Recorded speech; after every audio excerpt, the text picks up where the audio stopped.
Hey, everybody, let's go ahead and get started with, once again, I'm going to briefly review how to sign up with the state as a homeschool and then how to de-enroll from the current school your child was in. For those of you who are going to be transitioning a child who was already in a school into homeschool, this is the process to de-enroll them from their current school and get them officially registered with the state as a homeschool student. Once again, you can do this temporarily. You can have them go back to their regular school, back to their regular grade that they would be in next year or the year after, or you can choose to permanently keep them as a homeschool student. So there's no issue with getting back into just typical school that your child was in. You can send them back eventually, whenever you feel comfortable doing so again. So this video is also going to have curriculum information. So for the first few minutes, I'm going to briefly go over what I said in the first video, which is how to sign up and get it officially ready. So step one is to go to the Louisiana Believes website. After you do the information at that website, what you're going to do is you're actually going to contact your students, your child's school, and let them know that your child is being de-enrolled. So all that takes, keep a paper trail, do an email to administration at the school, let them know very simply in the message, I am removing my child from the school. They are officially registered with the state as a homeschool student. That's all you have to say. The school does not need to know anything else. It's not their business. That's done. Okay? All right, so step one, before you contact the school, do the enrollment, okay? So I just noticed it doesn't show up as quickly here, so let's do this. I'm type in Louisiana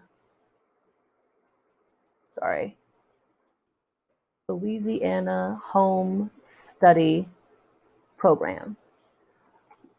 That way you're not going through the whole Louisiana Believes site because it's a lot. So if you type in Louisiana Home Study Program, that option's right there. Click that.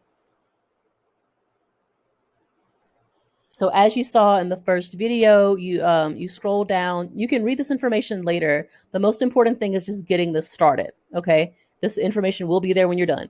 Click that blue button at the bottom, and here you'll start by entering in your child's information. So if it's your first year, you click initial application. If in future years, if you decide to continue, you'll do a renewal. It's that simple.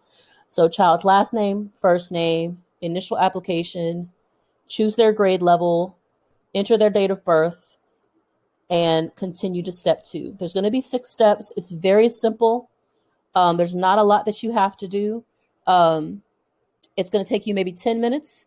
If you run into any roadblocks along the way, because simply I don't want to put my daughter's information on a public video, so I'm not going to go all the way through to show you the steps. But if you need any guidance on the next steps, feel free to send me a message like, hey, it asks this, what do I say? But to be honest, it's a very straightforward application. Once you're done registering as a home study program, you will receive an email confirming your child's registration in home study. As soon as you get that, that's when you contact your child's school and you say, hey guys, I'm de-enrolling my child, first and last name. They are officially enrolled as a homeschool student with the state. Thank you very much. Bye. That's it. All right. So I mentioned that I was going to provide curriculum information. And so this is really going to be up to you as the parent, what you use and what you feel comfortable with. It's important to find what works for you, what works for your child. If you have a child that is under the age of 12, a lot of the time they need more, instruction time. Older children, a lot of the time you can do what's called a flipped classroom, which is where they practice and study something, right, on their own separately. And you as the parent, teacher, or, whoever you have working in that capacity, checks in with them on certain days during the week and basically make sure that they fully understand the content. Like, asking them questions, get them to summarize. Like, there's different ways of structuring this. So you can decide on your schedule. Just to give you an example, my daughter studies, 3 to 4 hours each school day. And she gets her 180 days, just like she would at a public school, but she's only studying like 3 or 4 hours active study. The rest of the time that we're studying, it's conversation, it's her own independent research where she's learning something in her science curriculum and she's watching videos related to the science curriculum. So she doesn't have to sit there, doing standard, book work. She can watch these videos and have additional education time. But that's how we do it. You're going to set it up however works for you. What time of the day is best for your child and for you? We do things where we have conversations over dinner as my check-ins. Like, what did you work on today? Explain it to me. Do you have questions? Do it over a meal. You know what I'm saying? Like, now, as a parent, if you feel like you would prefer to have someone else leading the education, then you can also do that. You could do like a micro school, or a co-op school is also called, where a few parents get together, you hire a teacher, and they basically facilitate the education. They organize it and they lead the child through it. But, obviously, if somebody's going to be teaching your child, you're going to have to compensate them in some way, shape, or form. Because it's going to be taking time away that they could be doing other things, for their livelihood. So it's just, standard, just offer them, something that you can within your capacity. If you absolutely cannot find somebody to serve as a teacher and you absolutely feel like you can't, you're not ready to teach on your own, I'm going to provide some information that's going to help you regardless of where you fall on the scale of readiness to be a teacher to your child. So we're going to start with a great website called IXL.com. And you literally type in the letters IX and L.com. So there's lots of different resources here. I believe there might be a fee for this one. I think it's like $10. But it's cheap. I mean, honestly, it's worth it for what you get. Because I forget how much I paid when I had it activated.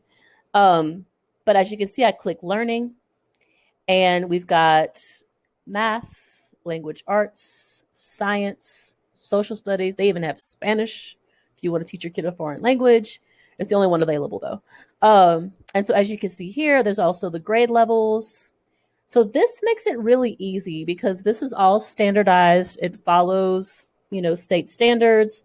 And so you could choose your grade level and go from there. Now this is on the math tab. So as you can see, after 8th grade, it gets into the algebra, the geometry, the calculus, and all that. So it really literally goes all the way to high school. Under language arts, so once again, you see grade level all the way to 12th grade. So I'm just going to choose 4th grade just to kind of see how it's organized. And you can see here, it's really simple. That's why I was like, guys, like if you're going to pay $10 a month for something, this is more than worth it. It's so organized. You've got reading stuff, writing stuff, vocabulary. I mean, it goes all of the content. Go to the science. Same. So just look, just alphabetized, got an outline, So let's say your child is starting day 1 and you're like, hey, go ahead and start from the beginning. Go to materials. Compare properties of objects.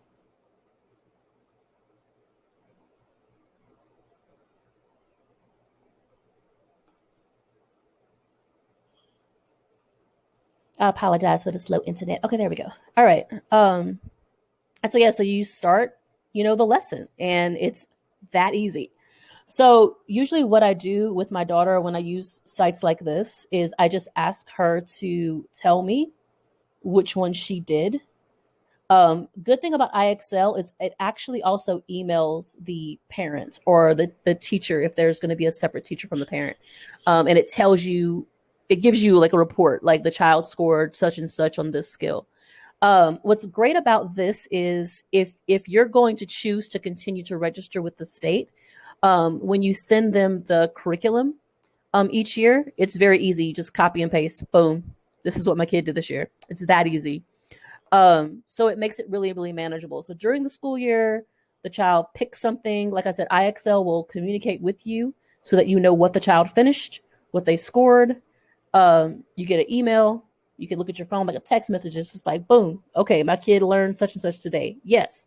And then you know what to ask them about. Like, hey, tell me about that. What did you learn about properties of objects? Or if we go to K, what did you learn about identifying common and scientific names? And just let them talk to you. And that's all you got to do because they've already done exercises. They've already done tests, you know.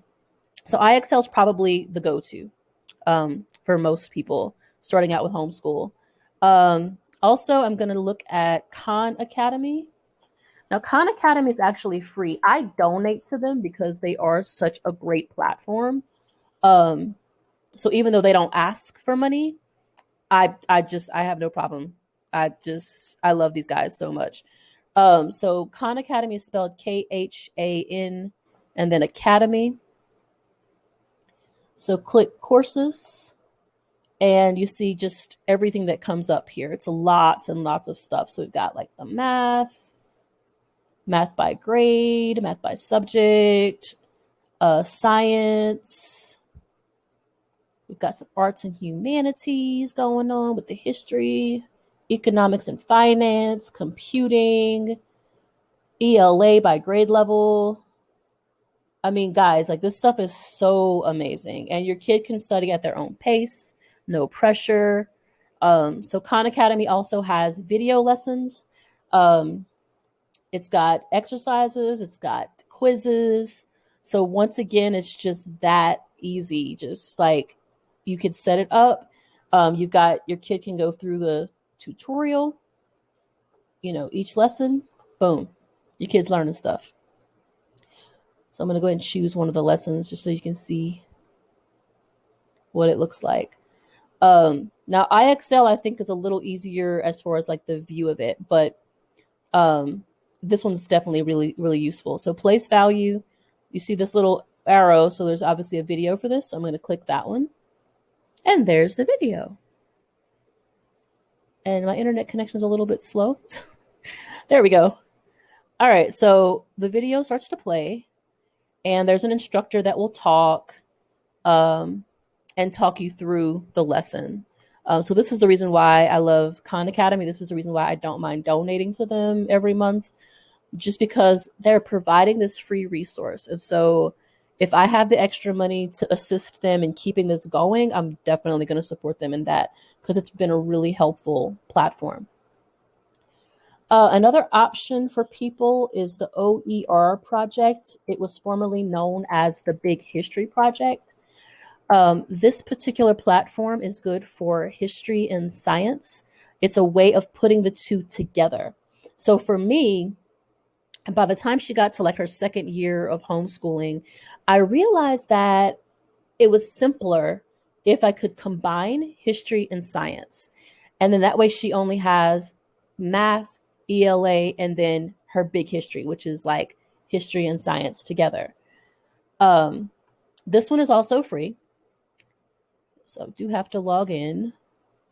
So give me a minute. But it is free and it does save time. So she only does her math and ELA on the other resources. And then she does history and science combined into one thing here. And you have options. You can do big history or you can do origins to the present.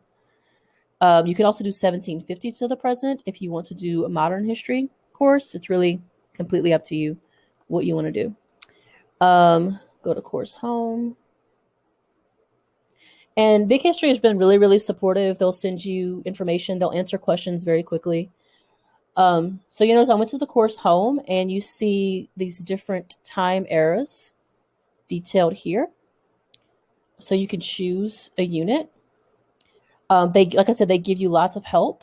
So these guys here are big history teachers. So they're giving a tutorial on how to use the program. But if I click, for example, well, let me not do what was big history. Let's do the Big Bang. Okay. So the Big Bang unit page.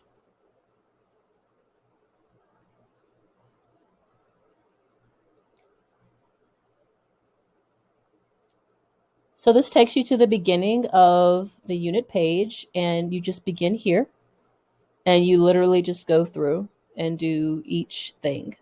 I like this one because it's not stagnant. It's like there's a lot of diversity in what the content is. So you've got, the opening introduction, vocabulary, a video, an article, explanation of a threshold. Let's see. This one's a PDF, so it's another article. This is a video, PDF, video. So it's really engaging. And really, just really, really great overall. I do feel like, though, this one is more for children who are 10 or over. I wouldn't use this one necessarily with a younger child. Definitely 12 or over, I think, is more comfortable with the structure of this platform. But iExcel and Khan Academy are pretty across the board useful resources. So I do actually have others. And so the important thing is not to feel overwhelmed. Like, you're not going to be perfect at homeschooling. Nobody is. Even if you're doing it for years, you're not going to be perfect. And it's important to let the child know also, like, they're not going to be perfect in the lessons. You're not going to be perfect as their teacher. Nobody is. But they're going to learn more than enough. What is the goal of education? The goal of education is to properly prepare a person for the future, to give them the ability to communicate ideas, well, to first process information, then to communicate ideas, to work collaboratively. These are the big things, right? And so they're going to be learning, history and science and reading and math. And they're going to do so in a way where they're practicing their communication skills, their processing skills. They're going to build their knowledge base. They're going to be adding this information to their toolbox for the future. And so don't feel overwhelmed, don't feel pressured. And also you're going to notice that your child is, every child is going to have one or two subject areas where they move fast and one or two where they move slower, and letting them know that that's acceptable, that's normal, and that's as it should be. Not just that it's okay, that is as it should be. That your child needs to develop according to their own pace, right? And what you're going to find is your child is going to, it's kids who really, really are nurtured in this kind of environment are really going to excel. But at the end of the day, this is going to provide across the board an opportunity for your child to continue to be educated, for it to be legal, because some people are concerned, like, well, if I remove my kid, is it really okay? Yes, honey, yes, it is. You have the legal right to homeschool your child. So see, it's legally supported. I've given you the steps for setting it up. It's that easy. And then every week, you and your child just sit down and, you just let them know, like, hey, this is how to use the site. All right. And at night, just ask them, what did you do today? What did you do in math? Another thing is they don't have to study every subject every day. Like, those of you who've been to university, you already know most of the time you're taking, each class 2 days a week, maybe 3 days a week, right? So your kid could do science and history one day and math and ELA on the other day, right? So you can do block scheduling. That's what I do, and it works really well, because the child, instead of having to force themselves to learn a concept in 1 hour and then move on, they can sit with the information. There's no hurry, there's no rush. And actually, it increases, I think, productivity. And this is as an educator, I'm speaking now. Block scheduling increases productivity. It quickens the pace of learning, and it also gains confidence with each skill, because they don't have to rush the knowledge acquisition or the comfort level. Also, I let my daughter take breather breaks. So I'll let her know, like, hey, when you hit the 40-minute mark, I want you to pause. Okay. You need to step away from the content, go do something else for 10 minutes, and then go back to it. So if she's doing a math ELA day, she might study the math content for 40 minutes, stop, 10-minute break, come back to the math, 40 minutes, stop, take a break, come back and do ELA. And so it's the same concept. As an educator, I can tell you there's brain fatigue. And I think as any person knows, your brain does get tired. Okay. This is a strategy that prevents brain fatigue. And this is something that I wish schools had implemented. Some schools do, but it's more or less like teacher level. Like the teacher decides, okay, I'm going to give my kids a brain break. It's not really to the administrative level like it should be. But you as the parent can do that. So yes, brain fatigue is real. And this is a benefit of homeschooling where you can tell your kid, set a timer, 40 minutes. When the timer goes off, brain break. That's brain break time, right? They can go grab a snack, get back to it. They can drink some water, get back to it. You know what I'm saying? Another beautiful thing about homeschool curriculum, see, I just gave you the core stuff, right? You can do other things with your kid that your kid enjoys, like gardening, house cleaning, learning how to balance a checkbook, you know, business stuff, whatever, playing a guitar, playing saxophone, anything that you're good at and you could teach your kid, it fits. Like I said, including taking care of a house, like doing housekeeping, that counts. That's home ec. Remember back in the day, we had home ec. Teaching them how to cook. Like all of this falls under that umbrella. And so what I usually do for my curriculum notes, my lesson plan notes for my child is everything she does, including yoga, gets added as extracurricular. And so it's a way of like, look at what my child did. And to be honest, she's gotten a lot more educational opportunity because of this, because it's not forced into this, outside environment, with changing people all the time. It's a self-directed type of schooling. And as you start to research more into homeschool techniques, there's this idea of unschooling is one of the methods of homeschool. There's different versions of it. But for a lot of you, this is just a means to an end. I just don't want my kid exposed to COVID-19. So I want to keep them home. And if that's the case, IXL.com, Khan Academy, OER project, and run it. That's really it. Your kid will go to IXL, complete the stuff. You'll get an email. There you go. Check in with them each day. How was it today? Explain what you learned. That's simple. And that way your kid is constantly learning and is safe and your household is safe. So if I think of anything else that is helpful, I'll create a follow-up video. But that's the basics. Remember, step 1, register with your state board of education. If you're in Louisiana, it's Louisiana Believes Home Study Program. Step 1, do that. Step 2, contact the school by email. You want a paper trail? Okay, email. Send them an email saying my child, first name, last name, is being de-enrolled from the school. He or she is now registered with the state as a homeschool student. Thank you, and that's it. The reason that this is important, the first year that I did homeschool with my daughter, her former school had reported her as not coming to class, but I had already emailed. So all I had to do was forward the email. Did y'all forget? And they were like, oh, my bad. So that doesn't always happen. Matter of fact, it doesn't usually happen, but it was just they didn't communicate between one person to the next. So don't let that upset you, but it's just to let you guys, just some transparency, what could happen. They might email you or call you and say, hey, so-and-so hasn't been to class. Yeah, let me forward you this email right quick where I told you guys.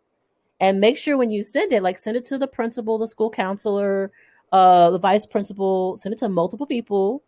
Make sure they all know. And then that way, if anybody calls, you can just be like, nope, she's good. and you're backed by, because you already registered with the state, you're backed, you're good, you're solid. And after that one phone call, I had no more issue. I forwarded the email again and they apologized. And we've been homeschooling ever since. And she is happier and more solid. As far as socialization is concerned, I know with COVID-19, the kids have been really isolated because we're under quarantine.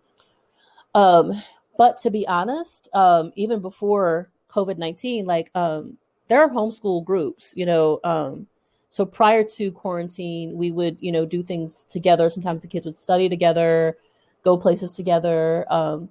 You know, it's the reason why I also enrolled her in music classes, because it was an opportunity to be around kids. Um, and so there's other ways, and the important thing is that by you choosing who the child engages with, you have more control over what influences they have in their life. So she has the kids in the music program that she connects with.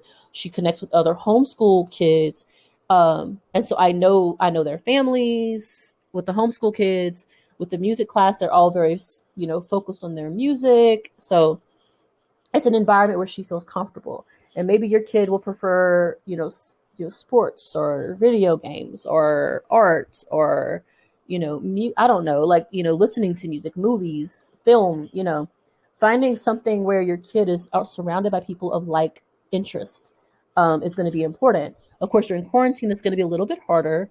And so you might have to find like groups, online groups that talk about things that your kid is interested in. But, you'll make it work.